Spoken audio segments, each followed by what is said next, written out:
In this tutorial, I'll show you how to connect your Gmail account to DelightChat.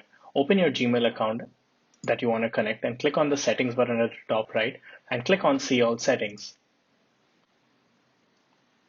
Navigate to the Forwarding and POP/IMAP tab. And there's a clear button which says Add a forwarding address. So go ahead, click that. This forwarding address is available here. You can select and copy it or just click on the button and paste it here. That's it. Click Next. Gmail will open a new window to confirm the address, and you just have to click on Proceed.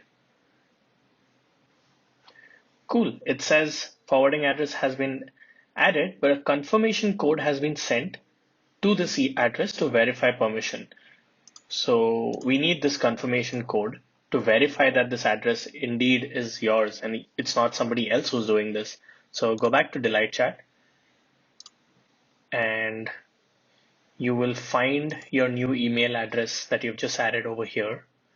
And as you can see, this is the email that Gmail sent and the confirmation code is right here. So just copy this confirmation code, go back to Gmail, paste this confirmation code and verify. That's it. There's one final step. By default, Gmail keeps forwarding disabled. You want to select this option and make sure that the right forwarding address is selected. One final thing to look at is this option, which lets you decide whether you want to keep all new emails coming to your Gmail as in their default state unread, or since you'll be using DelightChat to manage your emails, you can choose to mark new emails in your Gmail as read. It's up to you. Either option is fine. And then just click on Save Changes to complete the process.